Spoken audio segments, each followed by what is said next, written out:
इधर आ जाओ, यहाँ आ जाओ। ये छोटा भाई रखवा तो प्रदेश में बीमार भी। अच्छा ठीक है। हाँ ये आप बहुत सबसे ज़्यादा काम आएंगे।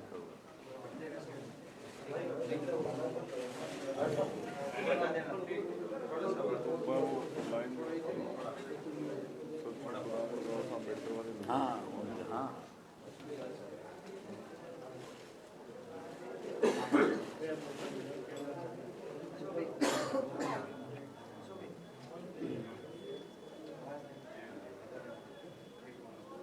जगदीश जी आपके आगे अगली तरफ जो खड़े हैं।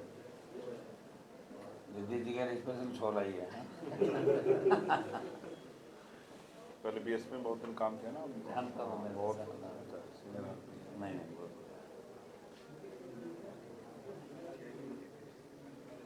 और है दीपक रहेगा पीछे। दीपक रहेगा केपी सिंह जी। दीपक बहुत स्मार्ट है। अमरचंद जी कहाँ हैं? अच्छा कैसे खड़े हो पीछे भाई? अमरचंद जी डिसिप्लिन कमेटी का है। ये हम सबके ऊपर है। सबसे जरूरी है। हो गया।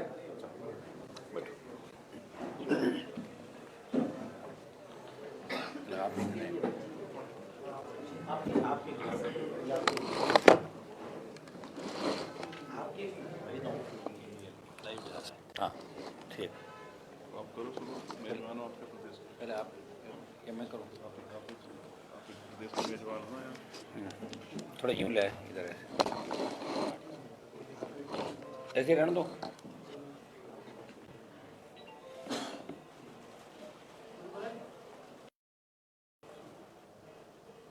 सबसे पहले तो आज़ाद पार्टी के हमारे चीफ भाई चंद्रशेखर जी ने जो आज राजस्थान प्रदेश के अंदर प्रदेश का नौजवान किसान जिस तकलीफ के दौर से गुजर रहा था और आवश्यकता थी कांग्रेस और भारतीय जनता पार्टी को रोकने के लिए मजबूत विकल्प की, तीसरी ताकत की, और आज इन्होंने राष्ट्रीय लोकतांत्रिक पार्टी जो लंबे समय से हम दोनों के बीच बात चल रही थी, आज गठबंधन की अंतिम मोहर लगाई। इनको धन्यवाद देता हूं कि राजस्थान के जवान किसान दलित की पीड़ा को समझते हुए इस प्रदेश को इन दोनों पार्टियों से मुक्त करके और किसान जवान दलितों की सरकार राजस्थान में बने और ये गठबंधन लंबे समय तक देश में चले, इसकी ठोस शुरुआत इन्होंने की। और मैंने इनसे आग्रह किया कि आप स्वयं यहाँ आरएलपी कार्यालय आके और जवानों को संबल दें और समर्थन की घोषणा करें। मैं इनको धन्यवाद देता हूँ और हम मिलके राजस्थान में चुनाव लड़ेंगे और मजबूती से राजस्थान का जवान इस बार, जिस तरह पिछली बार 80 लाख वोट कांग्रेस बीजेपी के खिलाफ राजस्थान के अंदर आए थे, जिस तरह का माहौल राजस्थान में रहा, भ्रष्टाचार, पेपर लीक की घटनाएं थे, बजरी माफिया का आतंक, दलितों पर अत्याचार, किसान आत्महत्याएं, नशे की बढ़ती प्रवृत्ति, इस सब में कहीं न कहीं राजस्थान का युवा और किसान बदलाव की तस्वीर देखना चाहता है, उम्मीद रखता है वो। लेकिन कांग्रेस और भारतीय जनता पार्टी जो लंबे समय से शासन के अंदर है, धन बल, बाहुबल और सत्ता के बल के आधार पे वो सच्चाई को कुचलने का प्रयास कर रहे हैं। ऐसे समय में नौजवानों को संगठित होने की आवश्यकता है। नौजवान उम्मीद भी कराता लंबे समय से, ये एक जो राजस्थान लंबे समय चाह रहा था यहाँ बदलाव हो। आज बदलाव की इस कड़ी के अंदर चंद्रशेखर जी को धन्यवाद दूंगा कि इन्होंने हमारी बात को रखा, हमारे आग्रह पे गठबंधन की पहल की, और मैं इनको विश्वास दिलाता हूं कि ये जो मिलकर हम लड़ाई लड़ रहे हैं, इसके परिणाम 24 के अंदर भी अलग होंगे देश के अंदर, और 23 में राजस्थान की जंग हम मिलके जीतेंगे। इतना विश्वास आपको दिलाता हूं कि हम परिवार की तरह मिलकर राजस्थान के अंदर लड़ेंगे। धन्यवाद।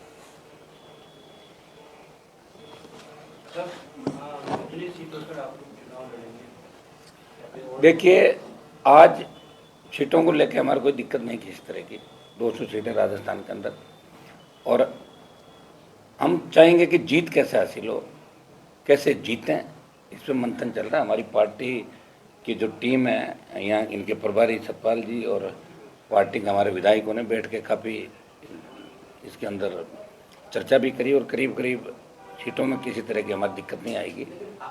आजाद समाज पार्टी ने तो कई घोषणाएं कर चुकी है टिकटों की। उससे कोई फर्क नहीं पड़ता। पूरा हम चाहेंगे टिकटों की घोषणा जो करी उसमें कोई हमारे इतना ही टकराना है कहीं भी। हम प्रयास करेंगे कि मिलके इस बार राजस्थान के अंदर जो वोट कांग्रेस बीजेपी के खिलाफ 80 लाख वोट पिछली बार गया, तो 1.5 करोड़ से ज़्यादा बढ़ेगा, वो वोट एक जगह है। तो उसके अंदर भी ये भी चाहेंगे कोई अन्य दल जो कांग्रेस बीजेपी के खिलाफ हैं, वो अगर हमारे इस मोर्चे में या मुहिम में शामिल होना, तो उनका भी हम स्वागत करते हैं। पहली लिस्ट कब तक आ रही है? एक लिस्ट आरएलपी पार्टी की, तो एक लिस्ट हम अभी चर्चा कर रहे हैं। एक लिस्ट में हम निकालेंगे लिस्ट, उसकी संख्या करीब 13 से 15 करीब होगी। हम दोनों बात कर रहे हैं, अभी करके उसको निकाल देंगे। उसके बाद हर दिन लिस्ट आएगी।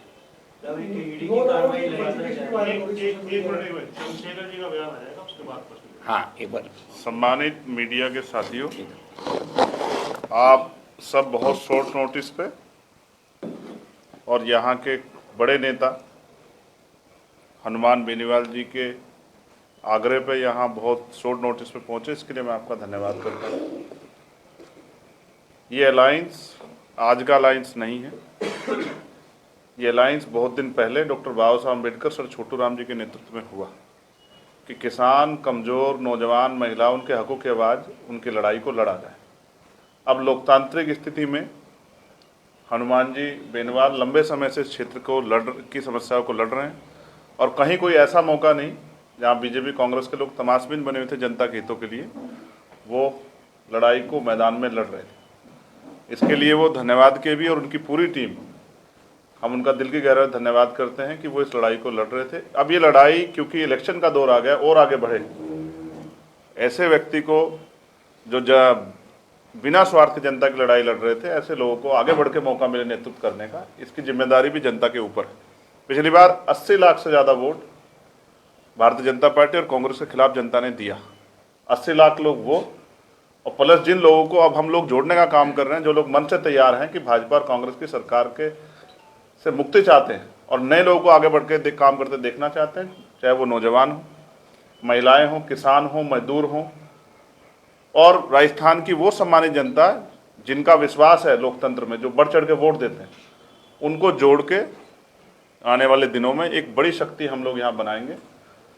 29 तारीख को आरएलपी के स्थापना दिवस पे एक बड़ी रैली भी जयपुर में रखी है, मैं खुद भी उसमें शामिल रहूँगा, और हमारे बड़े पैमाने पे हमारे कार्यकर्ता, नेता और समर्थक भी उस रैली में बढ़ चढ़ के हिस्सा लेंगे। वो एक रैली ही राजस्थान की बहुत बड़ी जो शक्ति बनने जा रही है उसका प्रदर्शन करेगी, और उसके बाद भी हम लोग बहुत सारी रैलियाँ करेंगे। ना में टिकट सीटों में हमें कोई किसी तरह कॉन्फ्लिक्ट है, ना और कोई, पर एक ही हमारी तमन्ना कि राजस्थान सुरक्षित हाथों में रहे, राजस्थान की जनता को उनके अधिकार मिले, और जो वंचित तबकों पर अन्याय अत्याचार हो रहा है, चाहे वो किसान हो, मजदूर हो, नौजवान हो, महिलाएं हों, जो शोषण हो रहा है वो बंद हो, और वो शोषण तभी होगा जब काम लेने वाले हाथ मजबूत हों, और हनुमान जी बेनीवाल के हाथ बहुत मजबूत हैं, और हमारे साथी उनको इस लड़ाई में आगे बढ़ाने के लिए हम लोग तैयार हैं।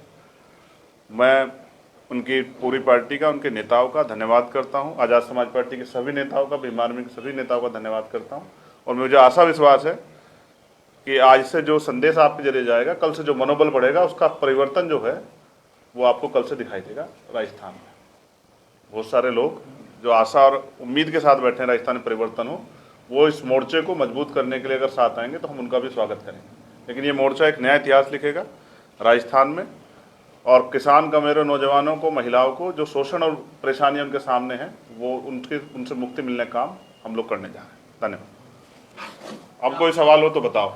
आने वाले समय में हनुमान और रावण एक साथ यहाँ पर मतलब दिखेंगे चुनाव? इस पे मुकदमा हो जाता है गलत शब्द कहने पे।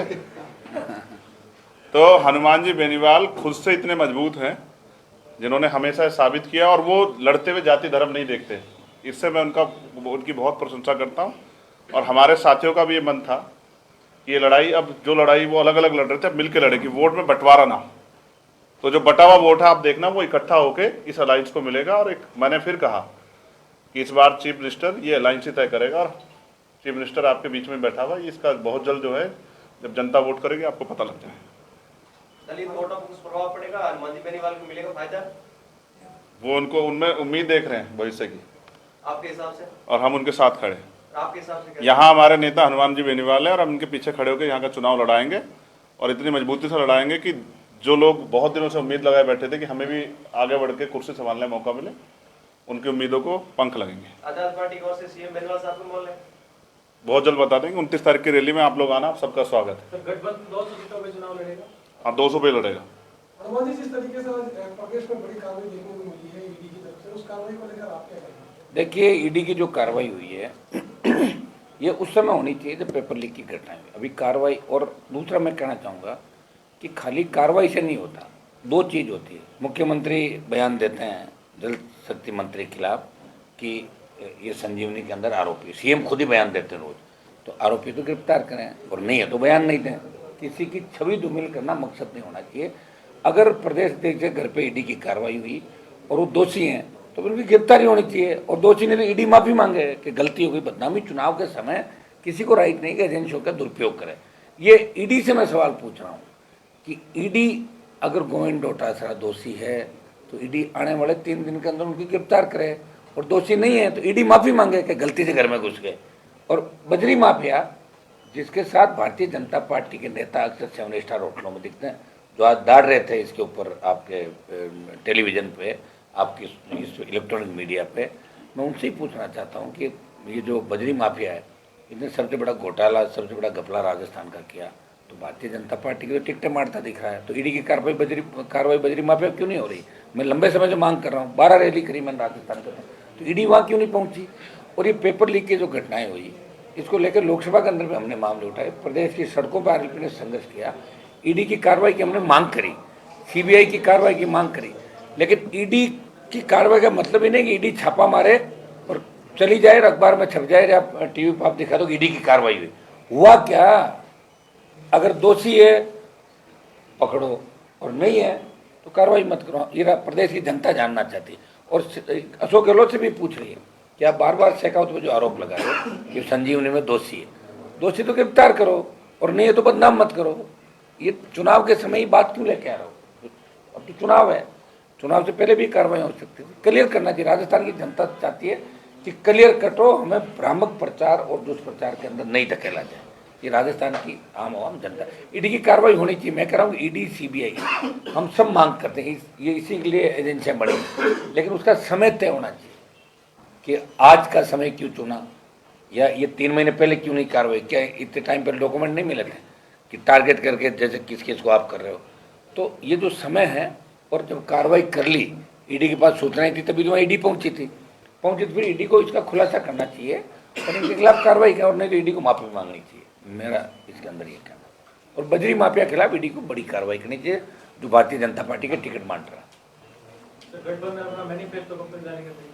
मैनिफेस्टो तो हम कर देंगे 29 की रैली के तुरंत बाद, 1-2 दिनों के अंदर बैठ के तय कर लेंगे। हमारा मैनिफेस्टो करीब एक सा ही रहेगा, गठबंधन का एक ही मैनिफेस्टो होगा।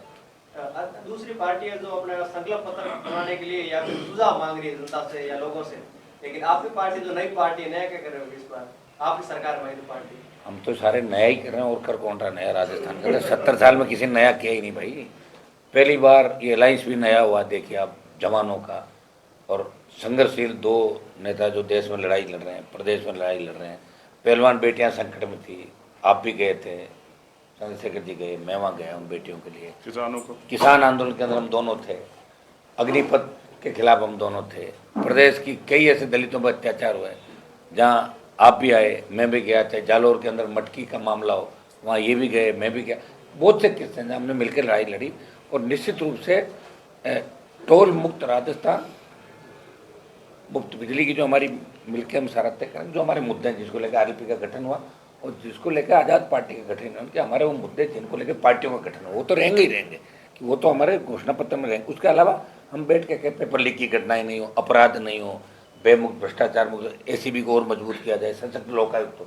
हम चाहते हैं बेमुक्त भ्रष्टाचार मुक्त राजस्थान, और वोटों का बंटवारा नहीं, और निश्चित रूप से वोट का बंटवारा इस बार नहीं होगा। कांग्रेस और भारतीय जनता पार्टी के नेताओं के जैसे ही गठबंधन का ऐलान हुआ, मुझे लग रहा है तबीयत खराब होगी राजस्थान।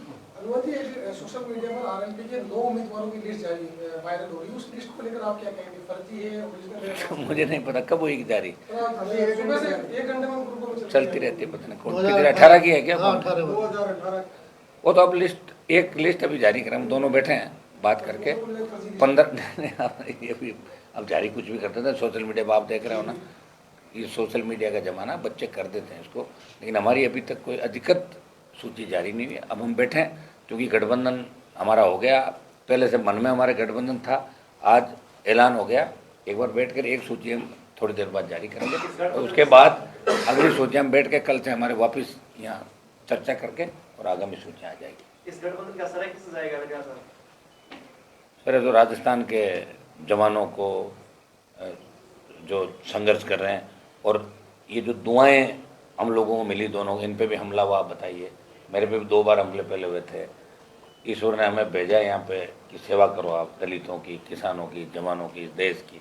तो गठबंधन का श्रेय तो हर उस आदमी को जाएगा जो गठबंधन चाहता था, जो 1 महीने से ये कह रहा था गठबंधन करो, गठबंधन करो, गठबंधन करो, हो गया गठबंधन। इसलिए हम लोग, ईश्वर हमारे साथ है, तभी तो गठबंधन हुआ। और हमारे परिवारी जी, ये सारी जो टीम बैठी है आज़ाद समाज पर, इनको और मेरी पूरी टीम और पब्लिक तो राजस्थान की चाहती थी, और उत्तर प्रदेश से हमारे पुष्पेंद्र जी, हरियाणा, तमाम जगहों पर टेलीफोन आ रहे थे कि साहब गठबंधन जल्दी करो, जल्दी करो। वो योग संयोग बैठा कि हो गया गठबंधन, मन में तो हमारे गठबंधन हो रखा था, आज इसका ऐलान होकर मैं इनको धन्यवाद दूंगा कि चला के कार्यालय पर आके बच्चों की हौसला अफजाई के लिए आए, बोले मैं वहाँ चलूँगा और राष्ट्रीय लोकतांत्रिक पार्टी का ऑफिस भी देखूँ और मजबूत से मिलकर परिवार की तरह लड़ाई लड़ाएंगे। अगली आम आदमी पार्टी से गठबंधन के साथ चल रहे हैं? अब आप ये तो एक तो बात कर लो। हाँ, थैंक यू, धन्यवाद। राजस्थान के युवा निराश ना हो, उनके साथ जो समस्या लंबे समय से रही, ये मोर्चा उनकी समस्याओं पे मजबूती से काम करेगा, चाहे वो CHA के बच्चे हों, चाहे वो 3rd ग्रेड टीचर हों, जिनके साथ ट्रांसफ़र की परेशानी, हर आम जन की समस्या के लिए मोर्चा अपने मैनिफेस्टो में सब चीज़ें लेके आएगा जिनसे उनके जीवन में खुशहाली आएगी। निराश ना हो, हताश ना हो, मिलके इस गठबंधन को मजबूती से वोट करें और परिणाम आपके सामने आए। धन्यवाद।